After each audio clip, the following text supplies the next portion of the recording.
Metal Jesus, and I'm back again with my good bud Reggie. Back again. Hey man, it's good to have you here. Now the reason why he's here is because, as you know, I've been doing these PSP hidden gems videos and I need a little help. I mean, my collection is okay, but it's not quite as impressive as yours. You've got some really cool stuff. But I have a question for you though. I mean, you love the PSP. I mean, why is that? Well, it goes back to like when I was in the military. We were on restriction because 9/11 and everything, so it was hard to like get your own personal time. So I had the PlayStation 1 with the PlayStation 1 monitor and a battery pack, and I had a little carrying case for it.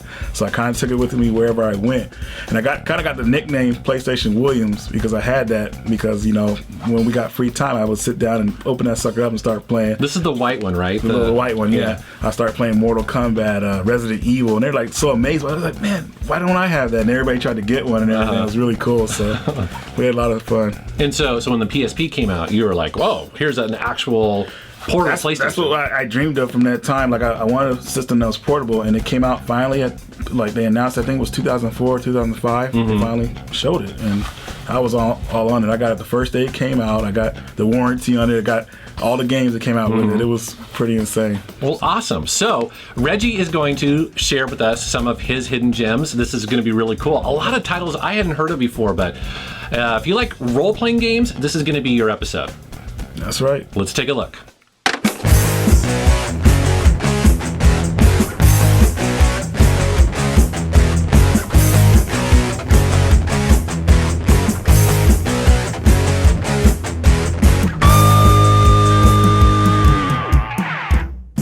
Hexyz Force from Sting and Atlas is a fun Japanese role-playing game about two characters, each with their own story.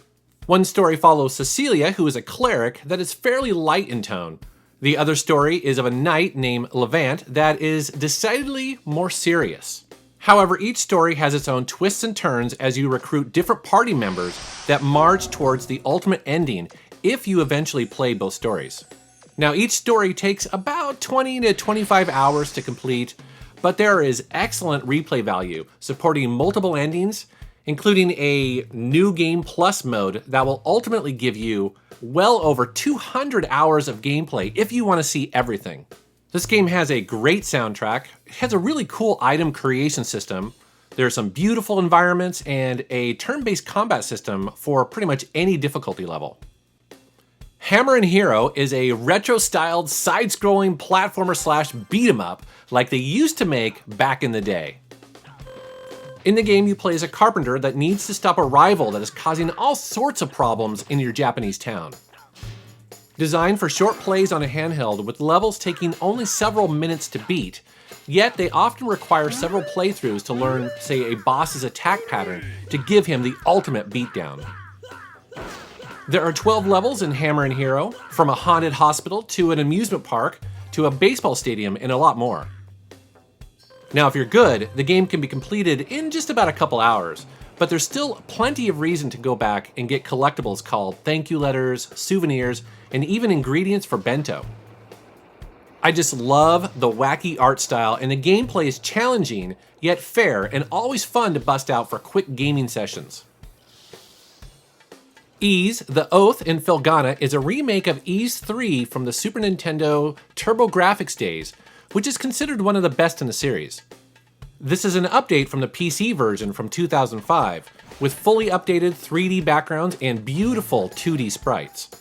The story takes place about 2 years after the events of Ys 1 and 2, and is about several wanderers who deal with a nasty count who has taken over the land, repressed its citizens, and possibly caused all sorts of monsters to roam freely. Now, that doesn't sound exactly like groundbreaking storytelling, but the game has a lot of likable characters and plenty to talk to with full voice work throughout the 8 or 10 hour gameplay. There are a lot of boss battles, and the graphics just look great on the PSP. If you've never played an Ys game, this is a great introduction to the series. Ah yes, Ultimate Ghosts and Goblins, a game that started out in the arcades, but a lot of gamers first played it on the Super Nintendo as Super Ghouls and Ghosts. This game was known for its brutal difficulty and could test the will of even the most seasoned gamer. I mean, seriously, just looking at the arcade machine makes me cry. I wish I was better at this game, but I'm just not worthy. This PSP reboot has updated graphics that are frankly beautiful and slightly more 3D, but they're still reminiscent of the arcade original. Enemies are well animated and varied with skeletons, huge snakes, ghosts, and oh so much more, all of them out to knock you down to your boxers and kill the poor knight. Now I mentioned the notorious difficulty. Well, thankfully this version actually has 3 difficulty modes, with Novice allowing you to keep your weapons powered up after dying. I mean, it's really handy for wusses like me. Mimana Iyar Chronicle is from the makers of the popular Ragnarok games. Mimana blends the traditional RPG elements of map exploration and dungeon crawling like a lot of other Japanese role-playing games, as well as mixing in fast-paced combat similar to Star Ocean or say the Tales games. You play as a smart mouth, down on his luck mercenary who takes on a job to help a 12-year-old girl looking for 7 gems. As you quest for these gems, other girls will eventually join your party. Yes, that means there are no dudes allowed, and I'm fine with it. Now, the high encounter rates can be kind of annoying, and the boring dungeon design is often confusing. But the banter between the characters is laugh out loud funny, and there's a degree of choice in the game about which girl you ultimately want to be with. The game will take you about 15 to 20 hours on your first playthrough, with a new Game Plus mode that removes the level cap and allows you to try other options during the dialogue and story. It's not the best RPG on the system, but fans of the genre should definitely check it out. Seems about right. MACH by Sierra at first glance might remind you of Afterburner, but actually it's a lot closer to an arcade racing game like Mario Kart, but with jets. This game has 5 tracks that are played in forward and reverse, as well as 5 air combat arenas. You customize your jet to your liking, set them up with different weapon loadouts, and unlock more jets as you progress through the career mode. Now, this is not a very deep game, but it's pretty well made, and it's a lot of fun, even if it doesn't last very long. Ah yes, the Gradius Collection. The original Gradius is considered one of the greatest side-scrolling shoot-'em-ups of all time, and for good reason.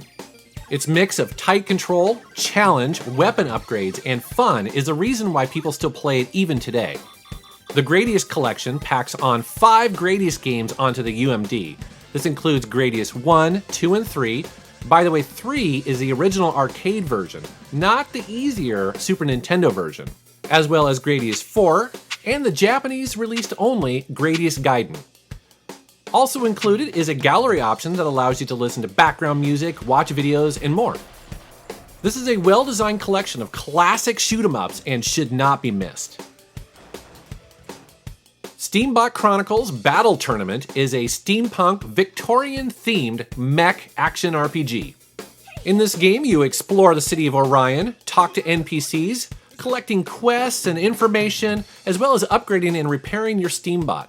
In the city, there is a battle coliseum where you need to fight other bots to rise in rank, which is required to progress through the story.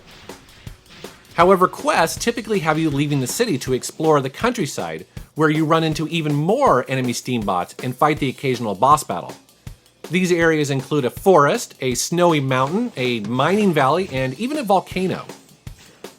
Now, the graphics can be a bit bland, and the quests are kind of repetitive, but the concept is original enough to stand out on the PSP, especially if you are a fan of the original PlayStation 2 version. All right, well, that's some of the hidden gems that Reggie brought over today, but he's actually got a ton more stuff here to show us, and at the end here, you're gonna show some of your favorites. Starting with Yggdra Union. This is a good strategy RPG. I got to the end of the game, but I got caught up in another game, so I haven't finished it quite yet. But if you guys could find this game, this is a good gem to have. I'm impressed that you were able to pronounce that title, because I had no idea how to say that. I practiced it. Yeah, I had to ask a lot of people, like, how do you pronounce this? This is hard. This game I haven't learned how to pronounce yet properly, but this is a spiritual. I think it's in the same universe as Yggdra Union. It's a really good game, same type of gameplay. It's one of the last PSP games to come out, so... Yeah, I've never seen that before. Yeah, it's pretty cheap too. So if you could find this game, it's about $15. So grab it. Cool. And then you have some like collector's editions here, some like box collector's editions. Starting with Fate Extra. What's in the box? It comes with a soundtrack and 'Cause it's a fairly large box. and a 16-page art book that I haven't seen yet. We'll have to crack that open at some point. We will. And the last game, The Legend of Heroes: Trails from the Sky. I really wanted this game really bad. I couldn't find it anywhere, so I had to order it online. It's a good game to get, and so far, what I've played, it seems like a real compelling story. It kind of brings you into it. It seems really interesting, so grab this one too. Very cool. Well, there's so many games we could have shown. So obviously, yeah, between your collection, which you have like about 80 games. 80 games, yeah. And then I have about that many too. So we'll be doing another one of these hidden gems videos. Keep it going, because now is the time to buy them. Don't wait. Yep, I know. You'll be kicking yourself. They're throwing the cases away. No, You don't want a game it's to so spite sad. itself. It's so sad. All right, I want to thank Reggie for coming on the channel, man. No, thank you, bro. I really appreciate it. And I want to thank you for watching my channel, and thanks for subscribing. Take care.